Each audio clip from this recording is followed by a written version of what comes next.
¿Qué tal, presidente Feijóo? Muy bien, muchas gracias. ¿Cómo está? Muy bien. Buenos días. La gran pregunta que le tengo que hacer es de alcance, sobre una noticia de alcance que hemos conocido esta mañana, que ha sido las declaraciones del juzgado de Pilar Bernabé, de la delegada del Gobierno en la Comunidad Valenciana. Ella ha reconocido que la Confederación Hidrográfica del Júcar no avisó a la Generalitat sobre el desborde del Poyo. ¿Qué tiene que responder? No es lo mismo responder en un mitin, en una rueda de prensa, que delante de un juez. No es lo mismo, pues, manipular a la obligatoriedad de decir la verdad bajo consecuencias penales de no decirla.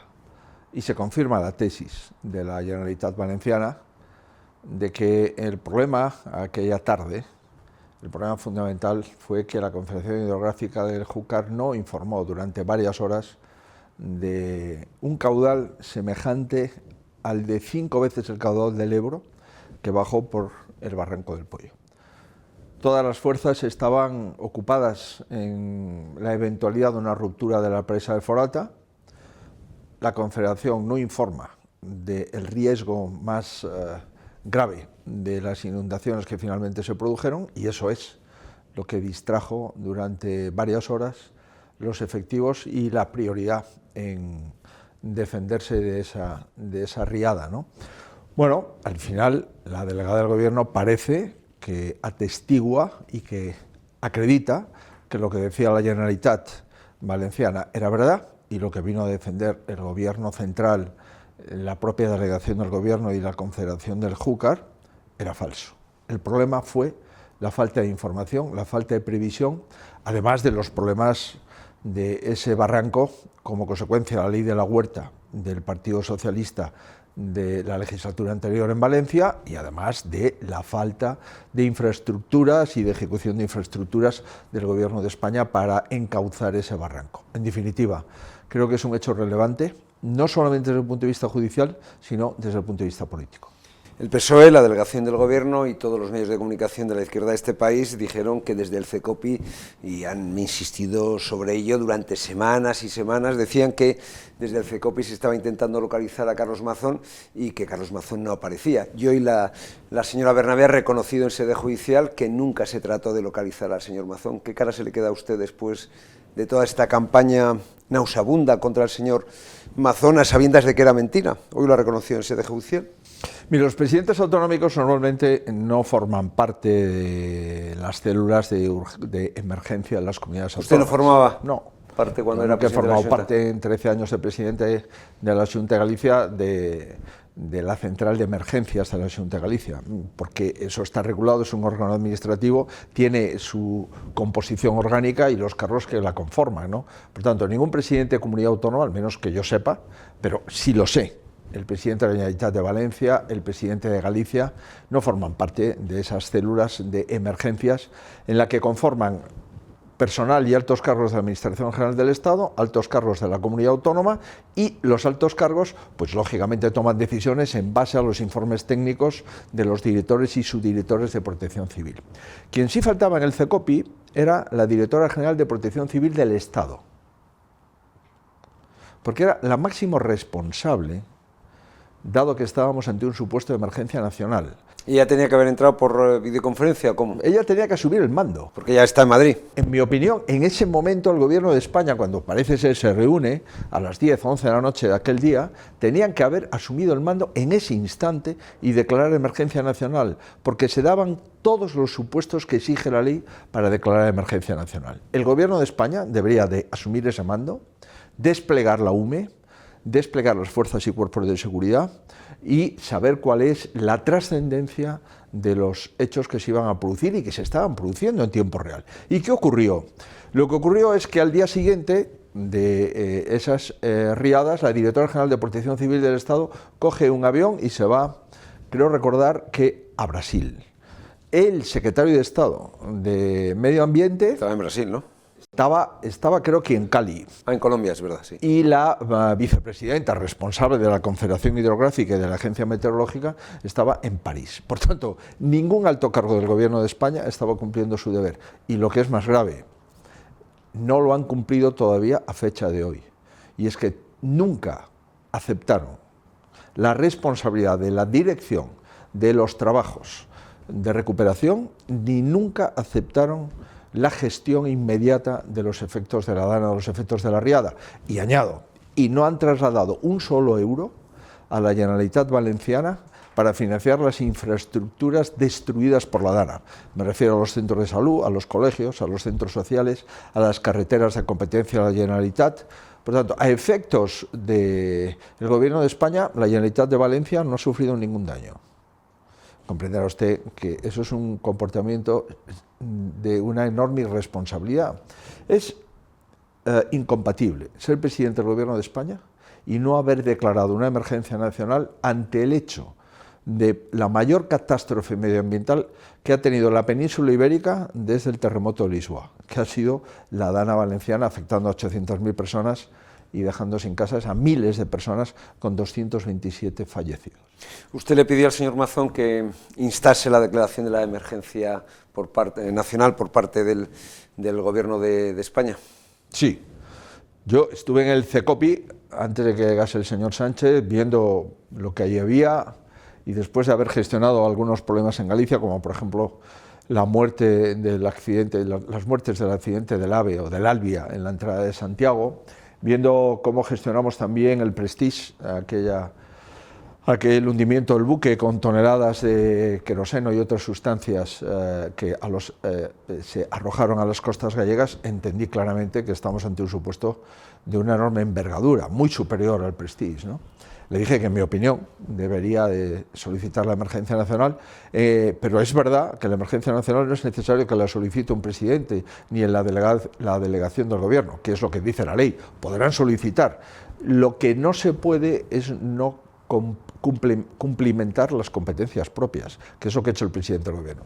Cuando dice el Gobierno, no, es que no me lo han pedido, oiga, ¿cómo que le tiene usted que pedir que cumpla usted sus obligaciones?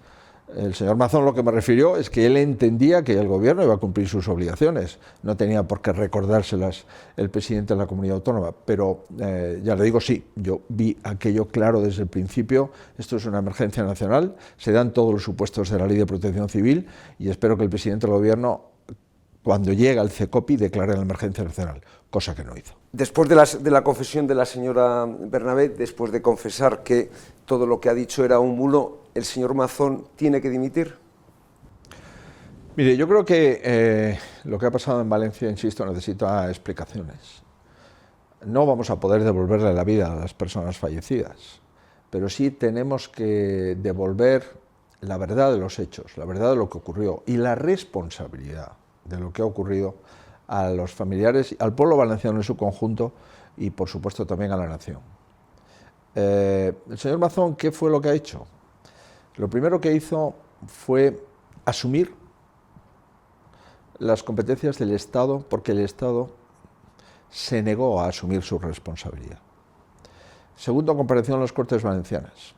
Tercero, hizo una remodelación profunda de su gobierno, afectando 2 consejerías y nombrando una vicepresidencia para la reconstrucción. Cuarto, solicitar una comisión de investigación en las Cortes Valencianas. Y quinto, pues, tener las 2 manos ocupadas en la reconstrucción de Valencia. Y una cosa que creo que le honra, y es que identificó y vinculó su carrera política al éxito de la reconstrucción. Estos son los hechos. No hay nadie en el Gobierno de España que haya asumido una sola responsabilidad. Es que no hay nadie que haya cesado.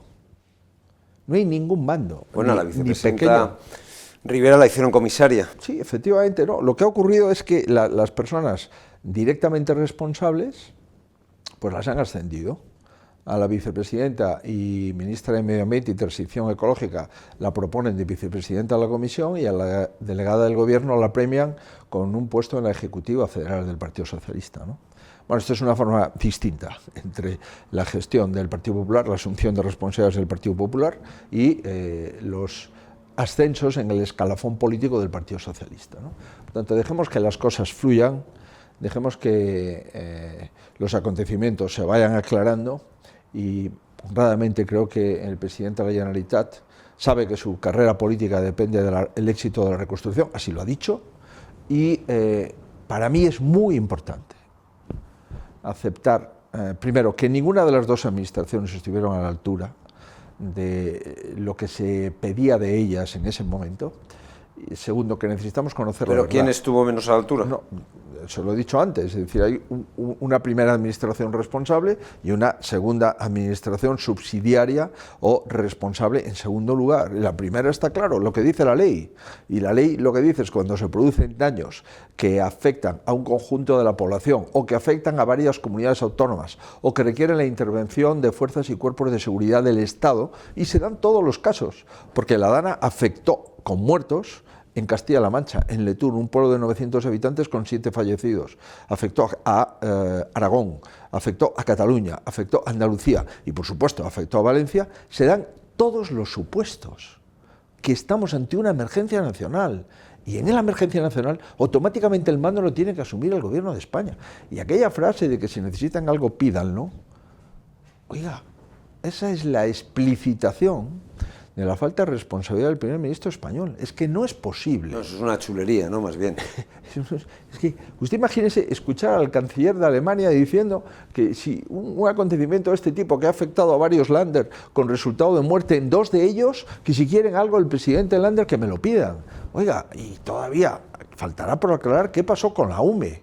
¿Por qué la UME se solicita a las 3:30 de la tarde y no se moviliza hasta varias horas después? Y tendremos que aclarar realmente cuáles eran las órdenes y contraórdenes. Tenemos que aclarar por qué el primer responsable de la UME no se personó ni un solo día en Valencia y hacía ruedas de prensa con el uniforme militar desde la sede del Gobierno. Todas estas cosas merecen una aclaración. ¿Qué pasó con la Confederación Hidrográfica? ¿Por qué no se hicieron las infraestructuras en el Barranco del Pollo y en otros lugares por parte del Ministerio de Transición, cuando además se propusieron y las denegó por falta de presupuesto? Y al final hemos aclarado que solamente lo que se gastó el Ministerio de Transición Ecológica en publicidad institucional durante los últimos años supera con mucho las infraestructuras hidráulicas que necesitaba el Barranco del Pollo. ¿Cómo es posible que todos los responsables de la Administración General del Estado estuvieran fuera de España y no se acercasen todavía hoy al lugar de los hechos? Oiga, ¿cómo es posible que el presidente del Gobierno haya abandonado al jefe del Estado en Paiporta y todavía no haya acudido a Valencia? El otro día en un debate... porque le pitan y le tiran de todo. Pero el otro día le llaman de todo. En el debate último que hemos tenido en el Congreso me ha dicho que cómo se me ocurre ir a mí a Valencia. Le he dicho, no, pero ¿cómo no voy a ir a Valencia? He ido a Valencia, he ido a los pueblos afectados, seguiré yendo. Lo que es sorprendente es que el presidente del Gobierno no haya vuelto a Valencia, ¿no? Pero en fin, hemos presentado un plan, lo hemos hecho en esta casa, con los responsables de infraestructuras, de obras hidráulicas, de obras ferroviarias, también de puertos y aeropuertos. Hemos presentado un plan para reconstruir la economía valenciana con un importe de 12.000 millones de euros. Y mi compromiso, si asumo la presidencia del Gobierno, es invertir más de 1.000 millones de euros todos los años durante 10 para que los 4.000 millones de infraestructuras hidráulicas que necesita Valencia, para que no vuelva a ocurrir lo que ha ocurrido. Y también, aprovechando, finalizar el AVE y el tren de mercancías transmediterráneo y el AVE a Barcelona y la conectividad del AVE dentro de la Comunidad Valenciana, más la ampliación de los puertos y de los aeropuertos, y devolver a Valencia lo que el Gobierno central no ha sido capaz de preservar. Si mañana vuelve a haber una dana como esta, estaríamos ante el mismo riesgo de inundación y con el mismo riesgo de catástrofe que se ha producido en el mes de noviembre del pasado año. Respóndame sí o no. Si el señor Mazón logra la reconstrucción de la provincia de Valencia, ¿será el candidato a la Generalitat en el año 2027? Mire, nosotros estamos apoyando al presidente Mazón y lo vamos a seguir haciendo. Primero porque ha sido coherente y segundo porque ha sido valiente. Y lo que le puedo asegurar es que todo lo que dependa de nosotros vamos a trabajar para que la comunidad tenga una situación, no óptima, pero sí una situación de recuperación mínima. Lo que sí le puedo asegurar es que tanto el presidente Mazón como yo tenemos un objetivo, que es que no vuelva el Partido Socialista y Compromís al Gobierno de Valencia.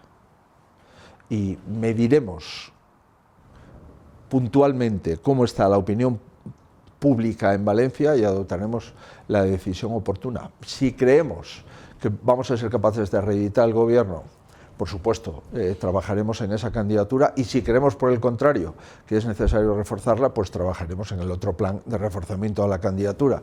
Pero lo que sí le puedo asegurar es que nuestro objetivo es que se sepa la verdad, que se sepa quiénes son los responsables y seguir trabajando por la recuperación en la Comunidad Valenciana.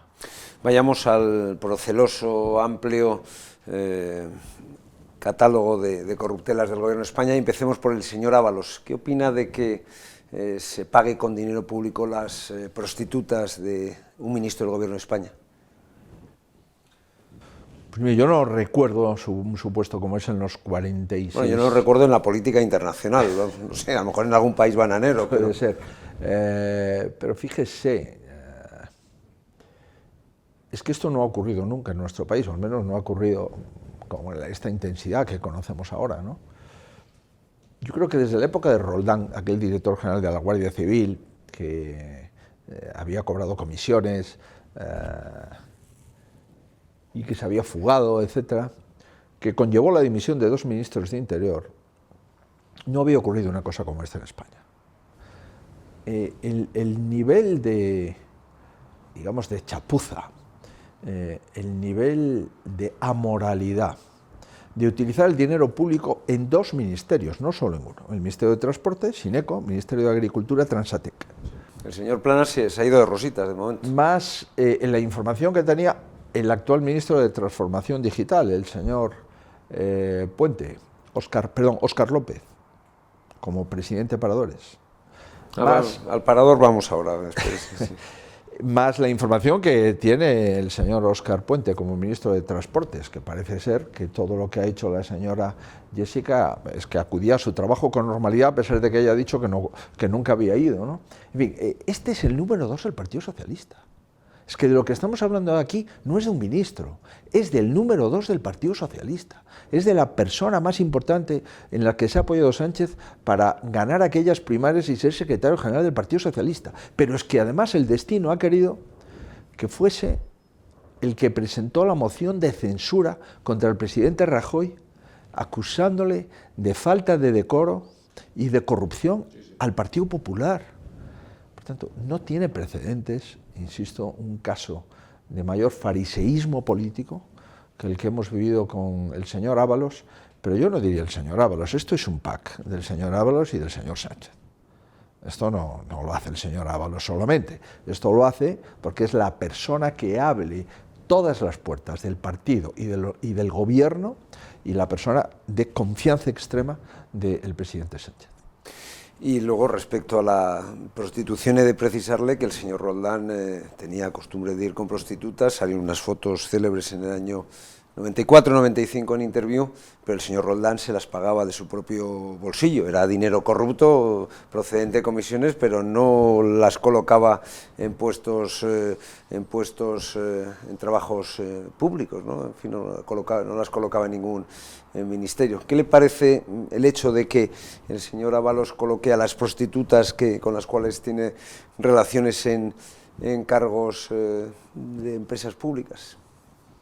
Bueno, es la acreditación de la moralidad en la que se vive, es la acreditación de la decadencia en la que está viviendo en este momento el Partido Socialista, que lamentablemente ha metido a todo el gobierno de España, a todos los españoles, porque claro, al final yo no he visto que hayan asumido responsabilidades los presidentes de los organismos que contratan a esas personas. ¿Ha asumido alguna responsabilidad el presidente Ineco? ¿Ha asumido alguna responsabilidad la presidenta Adif? ¿Ha asumido alguna responsabilidad el presidente o presidenta de Transatec? Entonces, bueno, claro, si tú contratas, alguien ha firmado el contrato, alguien firmaba la nómina todos los meses, alguien firmaba la presencia y los trabajos que desempeñaban esa persona. Y resulta que no hay ninguna responsabilidad. Toda la responsabilidad es del señor Ábalos. No digo yo que el señor Ábalos no sea el primer responsable, pero como mínimo hay cómplices de esa contratación fraudulenta continuada en el tiempo. Pero claro, cuando se piensa uno, ¿pero cómo nadie ha asumido la responsabilidad? La pregunta es, ¿pero cómo nadie asume la responsabilidad de contratar al hermano del presidente del gobierno que decide ir a vivir a Badajoz antes de que salga la convocatoria de su plaza, a sabiendas, pues, de que esa plaza, antes de convocarse, iba a ser para él, y que eso está en este momento investigado por 4 delitos en un juzgado de Badajoz. Y me sigo preguntando, claro, nadie asume la responsabilidad, porque tampoco va nadie a asumir la responsabilidad de que la mujer del presidente del gobierno esté también investigada por otros 4 delitos en un juzgado de la Plaza de Castilla.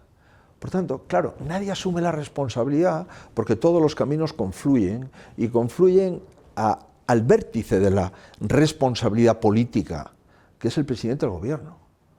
Y es que el presidente del gobierno, su mujer, su hermano, su número 2, el señor Ábalos, acreditan su forma de ejercer el poder. Cuando se estudie qué es lo que está pasando en nuestro país actualmente con un poco de perspectiva, veremos que el caso Ábalos y el caso Begoña Gómez es la expresión más clara de cómo el señor Sánchez entiende el ejercicio de poder. Verá usted, cualquiera de estos supuestos que acabamos de relatar, cualquiera de ellos, uno solo, conllevaría automáticamente la caída de todo un gobierno de cualquier país de la Unión Europea. Cualquiera de ellos, ante un presidente decente, se iría al día siguiente y le daría voz a los españoles para que hablasen. Lo estamos viendo en este momento en nuestro país hermano y vecino, Portugal. Bueno, por tanto, ninguno de estos supuestos da lugar a ninguna responsabilidad y todo es el cortafuegos de Ábalos, ¿no? Yo creo que la mayoría de los españoles ya no se lo cree y la mayoría de los españoles saben que vivimos el mayor caso de corrupción y la mayor temporada de corrupción desde el caso Roldán y todos aquellos casos que llevaron la política de los años 90 en España a este supuesto, insisto, el señor que Sánchez afecta directamente al Palacio de la Moncloa. Es que nadie en el Palacio de la Moncloa ha tenido a su pareja en un juzgado. Ningún presidente en la historia. Bueno, y por 4 delitos, no por 1. Y el hermano 5. Mire, solamente el último informe de la UCO, donde se señala que puede haber un supuesto de tráfico de influencias en un rescate de una compañía aérea por un valor superior o en el entorno de 500 millones de euros, solo ese supuesto, daría lugar sin ninguna duda a una dimisión del presidente del gobierno. Fíjese, la primera vez que la mujer del presidente del gobierno sale en un sumario, el presidente se va 5 días a reflexionar. Oiga, es que esto no es que salga en un sumario, es que esto comparado con el anterior sumario, rompe todos los récords. Estamos hablando de 500 millones de euros, ¿no? Por tanto, si usted se fue a reflexionar cuando empieza a salir su mujer en un sumario, imagínese ahora con todo lo que sabe y todos los sumarios que hay encima de la mesa, ¿qué debería hacer? ¿Y el señor Sánchez conocía los manejos, usted cree que conocía los manejos del señor Ábalos, el cobro de comisiones, la frecuencia con la que se rodeaba de prostitutas, que enchufase en el ministerio a una de esas escorts? ¿Usted cree que lo sabía? Yo no puedo acreditar que lo supiera. Lo que sí está claro es que se acredita los hechos, ¿no? Y fue llamado a Moncloa un día y le ha dicho que te tienes que ir. Y por lo que ustedes han publicado parece que la frase es te tienes que ir y tú sabes por qué. Efectivamente. Pues no le pregunto por qué. Mire, tú ya sabes, no te lo tengo que decir porque tú ya sabes por qué. Es evidente que yo sí lo sabía todo, pero que sabía mucho, ¿no?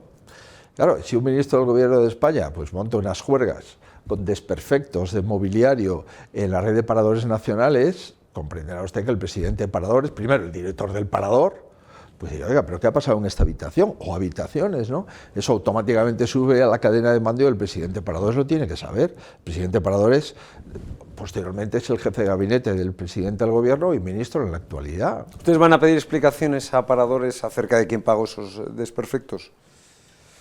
Hay una comisión de investigación en el Senado y desde luego vamos a seguir investigando con absoluta intensidad. Hemos llamado a la señora Jessica para que vuelva otra vez a la comisión. Ha acreditado que, bueno, que, en fin, que tiene un problema de salud, pues con depresión, etcétera, etcétera, pero en la carta que remite a la comisión dice, creo más o menos, dice, yo no voy a cambiar de opinión. Oiga, un alegato directamente al presidente del gobierno, que ya se sabe que no miente, solo cambia de opinión, y dice, y me reitero en las declaraciones que he hecho ante el Tribunal Supremo, es decir, que yo no he ido a trabajar.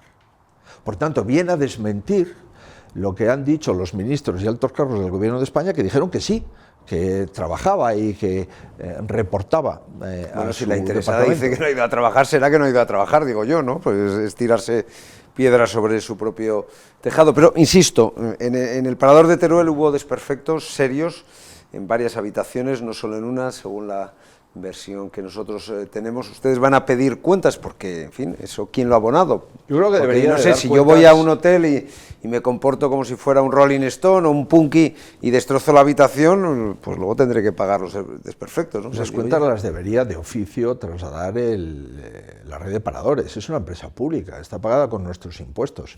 Esos desperfectos los hemos pagado todos, ¿no?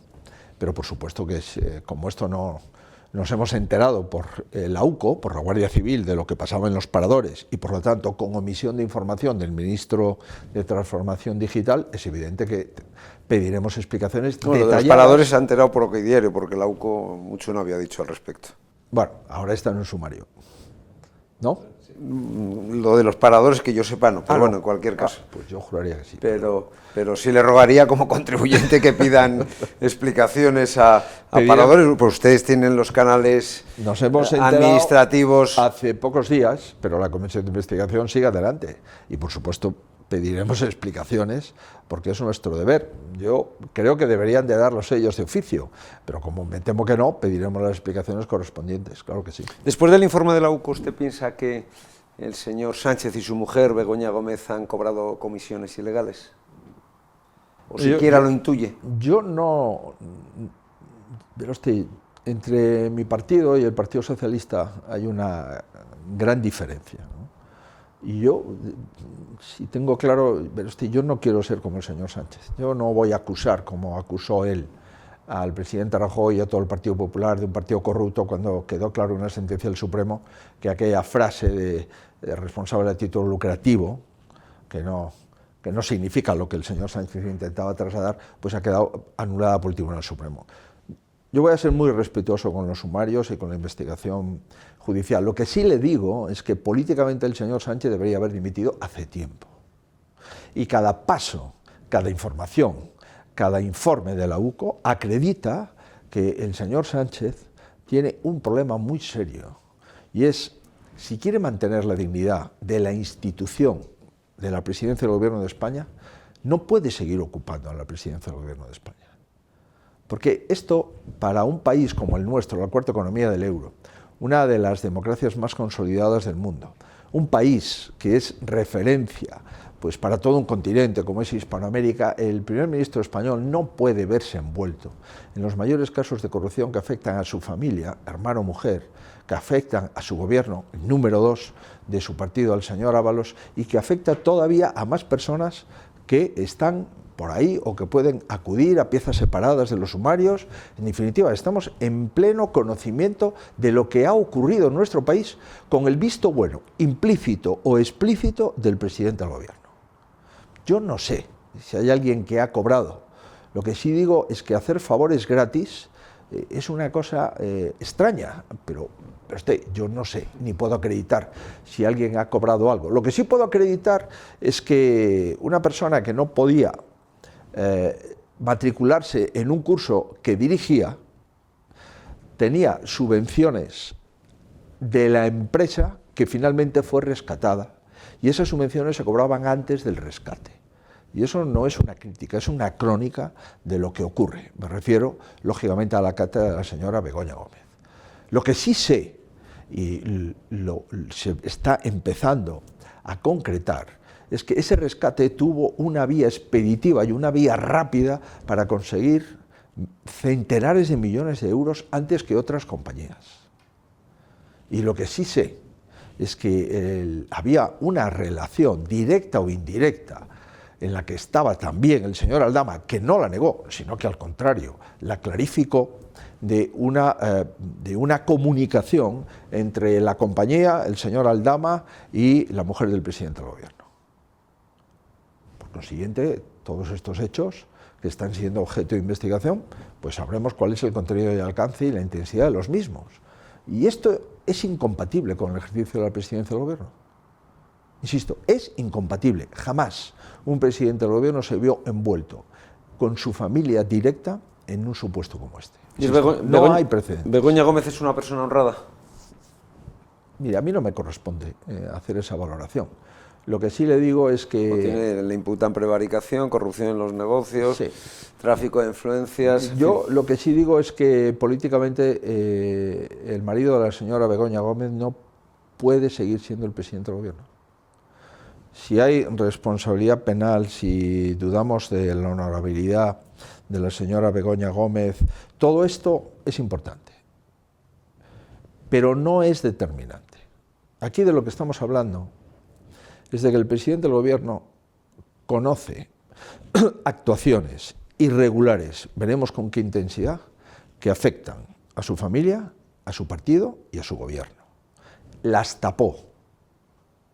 Posteriormente de cesar al ministro Ábalos, lo incluye otra vez en la lista de las generales y por lo tanto le confiere la confianza para ser parlamentario, en este caso miembro del Congreso de los Diputados. Y todo esto lo sabía. Evidente. Y en consecuencia, cuando el presidente dice que se va 5 días a reflexionar porque su mujer aparece en un sumario en relación con la cátedra de la Complutense, todo lo que ha salido ahora en relación con la cátedra, verá usted, lo de la cátedra es letra minúscula comparado con las mayúsculas en las que está hecho el sumario último, perdón, el informe último de la Guardia Civil en relación con esas presuntas llamadas para activar y acelerar un rescate en el que la presidencia del gobierno no ha dado ninguna explicación. El presidente del gobierno no ha comparecido para decir a los españoles si eso es verdad o no. Pero ¿cómo es posible? Es que no tenemos ninguna explicación de la presidencia del gobierno. Si se ha utilizado la propia institución para activar el rescate de una compañía. No tenemos ninguna explicación de ningún ministro del Gobierno de España. No tenemos ninguna explicación de la Oficina Económica de Moncloa en relación a este asunto. No tenemos ninguna explicación de la SEPI, ni de los ministerios que llevaban los créditos del rescate. Sí, no es menos cierto que todas las aerolíneas europeas fueron rescatadas, las grandes aerolíneas. No entro en el rescate, entro en la forma en la que se construye ese rescate. Entro en la celeridad con la que se conforma el rescate y entro en las personas de la esfera de amistades de la mujer del presidente del gobierno en relación a ese rescate. Eso es lo que está objeto de investigación. No está un rescate a una compañía u otra. Lo que está es cómo se gesta, cómo se llega, cómo se activa, qué relaciones había, qué influencias se ejercieron y qué información se manejó y por qué esa empresa financia con anterioridad una actividad mercantil de la mujer del presidente del gobierno. Pero en fin, todo este tipo de cosas se comentan en cualquier pueblo de nuestro país, en cualquier bar de nuestro país, en cualquier centro de trabajo. Se vote a quien se haya votado, cualquier ciudadano se está preguntando lo mismo que usted y yo estamos conversando. En el caso de los ERE había prostitutas que se pagaban con dinero público, también cocaína. En el caso Tito Berni había prostitutas que se pagaban con dinero público y también cocaína. Y en el caso Ábalos hay prostitutas por todas partes. ¿Por qué le gustan tanto las prostitutas a los socialistas o a algunos socialistas? ¿Tiene alguna explicación a este fenómeno paranormal? Yo creo que una de las cosas que tenemos que desterrar de la política es la hipocresía. Entonces, claro, hemos visto que el gobierno, el portavoz del gobierno en la moción de censura, el señor Ábalos, siguiendo las instrucciones, lógicamente, de su partido de Ferraz y del secretario general del Partido Socialista y candidato en aquella moción de censura a la presidencia del gobierno, el señor Sánchez, es la hipocresía personificada. Cuando se intenta dar lecciones a nuestro partido sobre violencia de género, sobre igualdad real y efectiva entre sexos, masculino, femenino, etc., oiga, y después usted es el autor de la ley del sí es sí. Usted es el responsable político de que centenares de personas condenadas por abusos sexuales hubiesen visto rebajadas las penas y decenas de personas que han cometido violaciones y también abusos sexuales hubiesen incluso salido de la cárcel por rebaja de las penas por esa ley disparatada. Usted es el responsable de gobernar con los partidos del señor Errejón y del señor Monedero, y usted todavía habla de igualdad y le da lecciones a los demás sobre igualdad. Esa hipocresía es corrosiva, ¿no? Y yo no he visto prácticamente a ningún responsable del Partido Socialista haciendo un planteamiento al menos de una reflexión política, si no quiere personal, pero al menos política. Pero detrás del Partido Socialista están los colaboradores necesarios, que son los socios. Y es que los socios del Partido Socialista están amparando todo este tipo de prácticas presuntamente corruptas y continuadas del gobierno socialista. Y están mirando para otro lado. Y nadie repara, ni nadie dice, oiga, esto se acabó, esto no puede seguir así, ¿no? Por lo tanto, oiga, al final, todos los socios de gobierno, pero también los socios parlamentarios, son cómplices de la situación que está viviendo nuestro país. Por eso creo, y vuelvo a reiterar, que en este momento un presidente decente debería de irse y de convocar a los ciudadanos a las urnas. Esto es lo normal.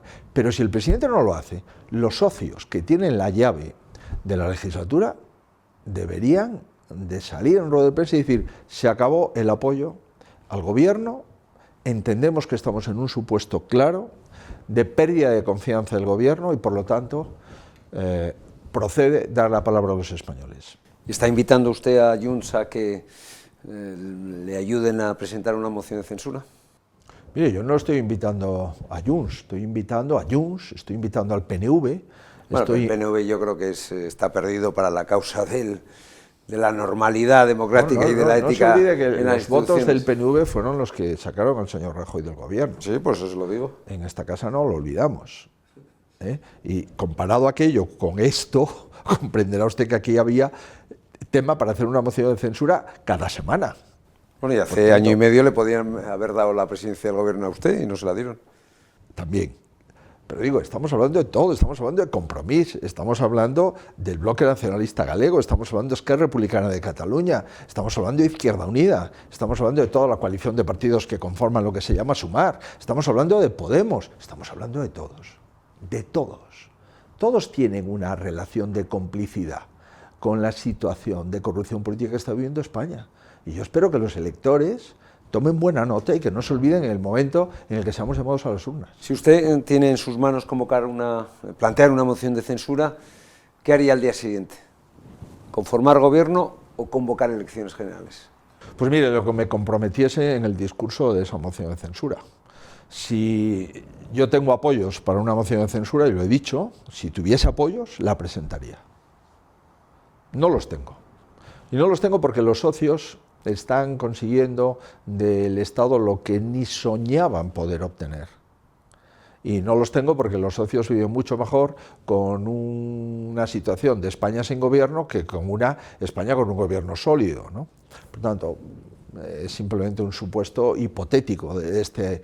Pero si yo me comprometiese con personas, con partidos que apoyasen una moción de censura a convocar elecciones, pues no soy Sánchez. Las convocaría. Sánchez se comprometió en aquel año 18 a convocar elecciones, ya casi nadie se acuerda, ¿no? Y lo que hizo fue intentar hasta que al final pues no pudo más que convocarlas un año y pico después, ¿no? No, pero a mí me han enseñado, y después de 30 años de actividad política, le puedo asegurar que mantengo la coherencia de lo que digo.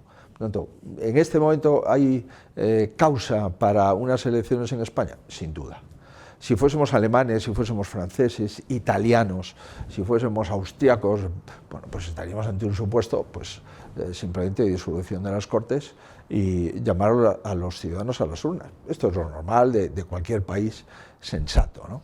Y en un supuesto, insisto, de un presidente decente, pues el presidente hubiese presentado su dimisión. Si usted es el próximo ganador de las elecciones generales, como dicen todas las encuestas, usted necesita los votos de Vox ¿Los metería en el gobierno de España si ellos le exigen a cambio de su apoyo esa inclusión? Mire, yo ya sé que ganar las elecciones no es suficiente para poder gobernar en España. Esto es la primera vez que también ocurre, ¿no? Claro, aquel autor intelectual del no es no y qué parte del no has entendido, año 16-17, el señor Sánchez al señor Rajoy, pues sigue siendo el señor del no, que es, oiga, yo no dejaré que gobierne nadie y me da igual que ganen las elecciones y yo las pierda, ¿no? Nosotros hemos ganado todas las elecciones desde el año 22, todas las elecciones nacionales. Hemos ganado las elecciones municipales, las elecciones autonómicas, las elecciones nacionales y las elecciones europeas. Tenemos mayoría absoluta en el Senado y 16 escaños de diferencia en el Congreso de los Diputados. Bueno, estos son los hechos.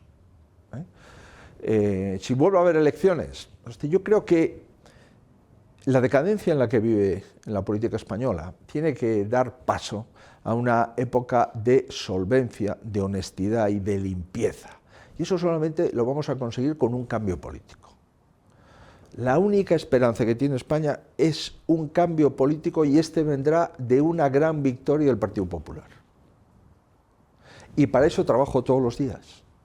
No, eso me consta, pero le estoy preguntando si meterá a Vox en el gobierno y por eso de España, si le exigen eso a cambio de la gobernabilidad. Y yo creo que mucha gente tampoco lo entiende. ¿Por qué Vox, desde hace algún tiempo, y cada vez con mayor intensidad, hace una crítica y una descalificación tan intensa al Partido Popular y concretamente a mi persona? Y no lo entiendo, primero porque deberíamos de estar orientados a cambiar el gobierno, primer objetivo, y segundo, porque yo no lo he hecho nunca. Yo no he hecho una crítica al líder de Vox ni al partido. Es evidente que tengo opinión sobre ese partido y a veces la traslado desde el respeto. Ahora bien, Vox, digamos que ha ido con tanta ilusión a los mítines de Trump que le está costando volver otra vez y todavía no ha llegado a España. Yo creo que se ha perdido en el camino. No es capaz de entender que el primer objetivo de un político español es defender los intereses de los españoles. Pero no me ha contestado si los metería en su gobierno. Por consiguiente, si se lo exigen a cambio de la gobernabilidad de este país. Yo le traslado lo que le diré a los españoles en la campaña electoral cuando se produzca. Yo quiero gobernar en solitario. Y quiero gobernar en solitario porque creo que es bueno para mi país. Y porque viendo además algunas consideraciones y algunos hechos de los que ha hecho Vox en las comunidades autónomas donde gobernamos, que se van del gobierno de forma abrupta, de forma instantánea en todas las comunidades autónomas del Partido Popular, comprenderá que en este momento yo le diré a los españoles si hubiese elecciones, si cogéis la papeleta del Partido Popular hay cambio político, seguro. Si no cogéis la papeleta del Partido Popular, puede ocurrir lo que ocurrió en las elecciones generales del 23 de julio, y es que no haya cambio, a pesar de obtener 11 millones de votos la derecha y el centro derecha en España. 11 millones de votos. Las dos mayorías absolutas, Aznar y Rajoy, tuvieron el 44,4, 44,5% del voto. El voto PP-Vox supera el 45% en julio. Hoy en las encuestas supera el 48%. Por tanto, el cambio político en España viene de una gran victoria del Partido Popular. Y mi compromiso con los electores es poder gobernar en solitario con un partido que gane las elecciones limpiamente, que es el Partido Popular. Ese es mi compromiso y desde luego mi oferta política que le haré a los españoles. Y a partir de ahí vamos a ver lo que opinan los españoles en las urnas. ¿Es China una dictadura? Desde el punto de vista occidental, sin ninguna duda. Creo que no cumple los requisitos de una democracia occidental liberal. o oriental, digo. Claro. Sí, bueno, al menos lo que entendemos aquí. Los sistemas de una libertades. Democracia consolidada y son elecciones y es el poder ejecutivo, el poder legislativo y el poder judicial. Y es evidente que yo no he visto que se produzca eso en China. China es una gran potencia económica, pero desde el punto de vista político no es una democracia. Yo creo que eso deberíamos de saberlo todos, incluso el señor Rodríguez Zapatero.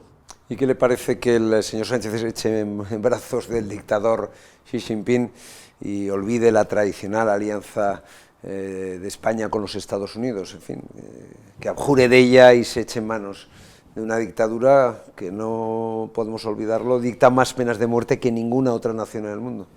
Mire, yo creo que ha sido este viaje un viaje muy imprudente. Y ha sido muy imprudente porque el valor que tiene en este momento la Unión Europea en esta guerra comercial en la que vive el mundo es justamente la unidad de los 27, la unidad de los 27 Estados miembros. Y Sánchez ha venido a romper esa unidad.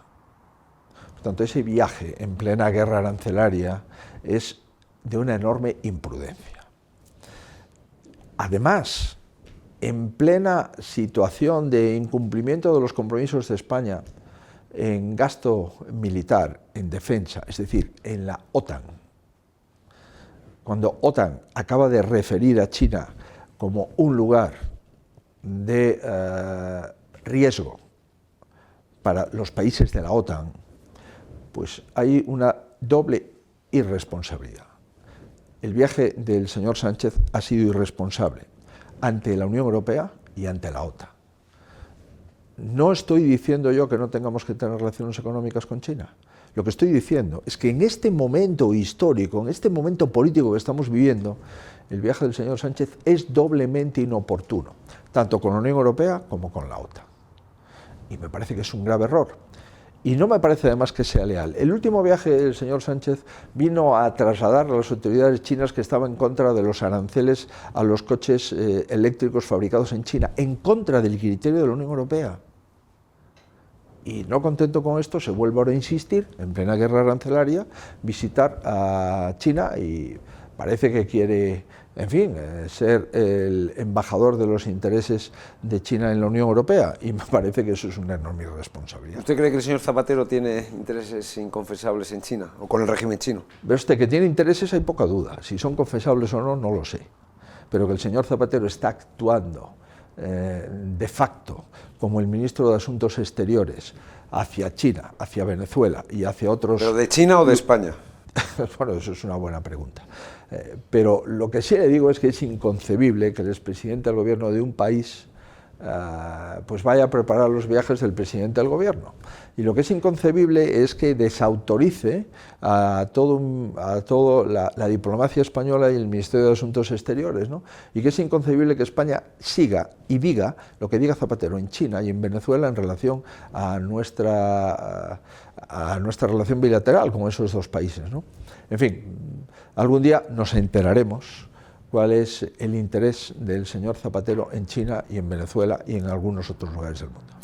Las dos últimas, los votantes de la derecha española siempre dicen, no, es que si yo voto a Feijóo, al Partido Popular, pues harán lo mismo que Rajoy, que dejarán las cosas como están, es decir, que las salvajadas legislativas que ha perpetrado el gobierno de Pedro Sánchez quedarán tal y como están. ¿Qué le responde usted a todos ellos, a los que dudan si votar al Partido Popular o a Vox, porque creen que Vox puede cambiar todas las salvajadas legislativas que ha perpetrado el señor Sánchez? Que yo sepa, Vox no ha gobernado nunca en ningún sitio. Y creo que en la situación que vive España en este momento se requiere experiencia de gobierno. Que haya líderes políticos que puedan ser presidentes de gobierno, ministros, sin haber gestionado un euro público es muy peligroso. Lo vimos con Zapatero y lo vimos incluso elevado a mayor potencia con Sánchez. Por tanto, claro, decir que yo quiero que gobierne un partido que no ha gobernado nunca en ningún sitio y que sus integrantes pues no tienen experiencia de gobierno, yo creo que en este momento justamente es lo que no debe hacer España. Lo segundo, yo no es la primera vez que gobierno, y es que he gestionado los mayores organismos del Estado durante algún tiempo. En la presidencia de Aznar, los dos más grandes que había, el Insalud antes de las transferencias sanitarias y por la primera empresa pública, que es Correos, por cierto, donde ganábamos dinero y ahora Correos tiene unas pérdidas acumuladas de más de 1.000 millones de euros. Y pues he gobernado en una comunidad histórica, una comunidad como es Galicia, durante 13 años, y por tanto, oiga, yo tengo una trazabilidad como político. Pero usted, lo que haré, si llego al gobierno, en primer lugar, el primer Consejo de Ministros es presentar un plan de vivienda para mi país, porque es el primer problema de los españoles. Ya no le cuento a usted los menores de 40 años que viven de alquiler y en piso compartido. Lo segundo, revisar uno a uno las 97 subidas de impuestos que nos ha trasladado el señor Sánchez. Son 97. 97, de momento, porque hay algunas que las hemos parado en la última votación del Congreso de los Diputados. Hemos parado más de 7.000 millones de incrementos de impuestos en las últimas votaciones del Congreso de los Diputados. Y lo tercero que haré inmediatamente es reconstruir las instituciones del Estado, modificando la independencia de los poderes del Estado, garantizando y blindando los poderes del Estado. Por tanto, el plan de vivienda, el plan fiscal y la reconstrucción y la independencia de las instituciones del Estado, eso lo haremos en los 100 primeros días. Por tanto... ¿Y se cargarán las salvajadas legislativas de este gobierno? Por supuesto. ¿Todas? Todas aquellas en las que no estamos de acuerdo. Bueno, y lo hemos dicho de forma clara.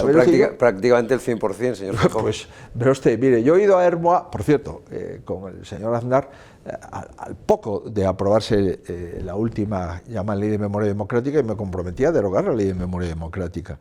Bildu y la memoria democrática son incompatibles desde el punto de vista de recordar cuál es el papel de Bildu, cuál es el papel de Herri Batasuna, cuál es el papel de ETA en nuestra historia. Eso no puede enorgullecernos en ningún caso. Nosotros no tenemos nada que aprender de un brazo político de ETA. Nosotros lo que le tenemos que pedir a Bildu, primero, es que colabore con los 300 asesinatos que están todavía sin clarificar, y segundo, prohibir por ley que lleve a personas condenadas por delitos de sangre en sus listas electorales. Por tanto, la Ley de Memoria Democrática hay que derogarla, porque además afecta directamente a la dignidad de un partido como es el Partido Socialista, que junto con el Partido Popular sufrimos las bajas de políticos mayoritaria en todas estas décadas de sangre y plomo de ETA. Por tanto, claro que vamos a derogar, por supuesto que vamos a derogar el sanchismo. Y lo tenemos que derogar porque es un compromiso... ¿Al 100%? No, al 100% no, al 1000%. Y es que no podemos aceptar que aquello que se ha hecho contra la independencia de los poderes del Estado, que las interpretaciones que está haciendo el Congreso de los Diputados en contra del parlamentarismo clásico, tradicional, en el que el Congreso se vota, lo que se vota el Ejecutivo lo cumple, las leyes del Senado se van al Congreso y se tramitan, las ponencias se activan para que pasen las leyes a comisión y después a pleno. Es que en nuestro país el Gobierno ha cercenado las competencias del Parlamento, y es que hay más de 15 leyes aprobadas en el Senado que no se están tramitando en la Cámara. Hay otras leyes que ha propuesto el Partido Popular y que no se están calificando en la mesa. Y cuando se califican, se paran en ponencia. Bueno, usted está hablando de un golpe de Estado. No, yo estoy hablando de una realidad incuestionable. Y es que el Congreso de los Diputados está bloqueando las leyes de la oposición y nos está impidiendo gestionar y tramitar las leyes y votarlas. Y en algunos casos, cuando ya no queda más remedio porque son mociones o proposiciones no de ley, el Gobierno no le vincula los votos del Congreso de los Diputados. Pero esto no es ninguna novedad, esto lo estamos viendo de forma constante. Lo último son una ley que viene del Congreso y que la tenemos que votar tal día como hoy, y se convoca una junta de portavoces, una mesa del Congreso para tachar 3 cuestiones que no querían que se sometiesen a votación porque las íbamos a ganar, con un informe en contra del secretario general del Congreso. Y mire que el secretario general proviene de un alto cargo del Gobierno y no estamos para nada de acuerdo con la forma de arbitrar la actividad parlamentaria, ¿no? Todo esto no se ha dado nunca en el Congreso de los Diputados. Lo que estamos viviendo en nuestro país, desde el punto de vista del poder legislativo, nunca lo hemos vivido. Desde el punto de vista del poder judicial, desde la tribuna del Congreso, portavoces del Partido Socialista tratando a los jueces y denominándoles fachas con toga, los ministros hablando de lawfare, es decir, de dictar sentencias a sabiendas y por lo tanto acusando de prevaricación a los jueces españoles, un tribunal constitucional que deja sin efectos sentencias del Tribunal Supremo. Insisto, todo esto es el sanchismo. ¿Y qué va a hacer porque se supone que el único tribunal de casación que hay en este país es el Supremo, que está aquí al lado, qué va a hacer para evitar que el Tribunal Constitucional actúe como tribunal de casación del Tribunal de Casación? Pues mire, animando a todos los jueces de España que sigan siendo independientes, animando a todos los jueces que activen todos los mecanismos jurisdiccionales y felicitando a aquellos que lo hacen, como por ejemplo la Audiencia Provincial de Sevilla, que ha planteado una cuestión prejudicial ante el Tribunal Superior de Justicia de la Unión Europea sobre la sentencia de los ERE. Eso es la justicia de un país independiente, y eso es la base de la democracia. Sin eso no hay democracia. Sin una justicia independiente no hay democracia. Y cuando se me criticó por llegar a un acuerdo en el Consejo General del Poder Judicial, ha quedado claro después de más de un año que lo que hicimos fue lo correcto, y es garantizar en el Consejo General del Poder Judicial que no pueda haber una mayoría frente a otra para bloquear o para, mejor dicho, para sacar adelante los nombramientos. Y es que hoy por hoy no se puede nombrar en España a ningún juez del Tribunal Supremo, de una audiencia provincial o de un tribunal superior, me refiero a los presidentes de los tribunales superiores, audiencias provinciales o magistrados del Supremo, sin una mayoría de 13 miembros. Por tanto, los 10 que propuso el Partido Popular, los 10 que propuso el Partido Socialista y la presidenta del Consejo, que conforman el órgano de 21, necesitan 13 votos. Hoy, la justicia española, después del acuerdo del Partido Popular, es mejor que la que había cuando llegamos, porque hemos acreditado que fuimos capaces de ser responsables y dar independencia al Poder Judicial. Y claro, ver ahora al ministro de Justicia que tiene que comparecer en un juzgado, ver al ministro de Justicia que ha descalificado a los miembros en parte y en muchas ocasiones de la Judicatura, ver al fiscal general del Estado que está sentado en un banquillo delante del Tribunal Supremo al que el gobierno no le deja dimitir, todo este tipo de cosas las tenemos que describir con objetividad, pero con contundencia de que esto es incompatible con la democracia que el Partido Popular defiende. Y por eso, insisto, de que el cambio en España vendrá de una gran victoria del Partido Popular o no vendrá. Lo hemos aprendido en las elecciones de julio del 23. Si no tiene una gran victoria el Partido Popular, el Partido Socialista volverá a perder las elecciones, contará con todos los partidos independentistas para evitar un cambio político en España. Por tanto, los españoles estamos llamados a garantizar ese cambio político en España. Y si el Partido Popular no cumpliese, si yo no cumpliese, si mis compromisos no los cristalizase en leyes o en reales decretos o en decisiones presupuestarias, lo lógico es que no me volviesen a votar. Pero si no nos demos la oportunidad nosotros mismos de mejorar nuestro país, todos seremos responsables. El primero yo, que soy el candidato a la alternativa. Y por eso trabajo todos los días para intentar decir a los españoles, sin gritar, sin descalificar, pero sí hablando y defendiendo lo que creo, que España está en una decadencia política sin precedentes y que España no es Sánchez. España no es Sánchez. Y eso se lo digo a mis colegas europeos. España no es el presidente Sánchez. España es mucho más que el presidente Sánchez. Y vamos a ver si en las urnas, cuando nos dejen votar, lo podemos acreditar. Pedro Sánchez no puede salir a la calle, por eso, entre otras cosas, salió corriendo de Valencia y por eso no ha vuelto a Valencia, pero no puede ir a ningún sitio de España. El otro día estuvimos con la presidenta Ayuso y le propusimos darnos una vuelta por Madrid para demostrar que ella no era Sánchez, y la verdad es que no hubo ningún problema y todo el mundo le saludaba y la trataba con naturalidad. ¿Se atreve usted a hacer este experimento? Bueno, yo vengo de la calle, y es que el viernes pasado estuve en Lorca, el domingo estuve en Salamanca y esta mañana he estado pues, en Torrejón de Ardoz en un campeonato infantil, que por cierto hay unos jugadores excelentes en el fútbol de 11, 12 años, ¿no? Por tanto, salgamos a la calle cuando usted quiera y a donde me lleve, no hay ningún problema. Usted quiera, pues vamos a tomar algo, ¿no? A ver si nos escupen y nos pitan y nos insultan como a Pedro Sánchez. No, pero yo sigo paseando y yendo a todos los lugares de España y le puedo asegurar que si por las personas que se dirigen conmigo en la calle se trasladan a votos, le puedo asegurar que habría un cambio político en España. Y yo creo que sí, que lo va a haber. Pues vamos. Vamos a ello.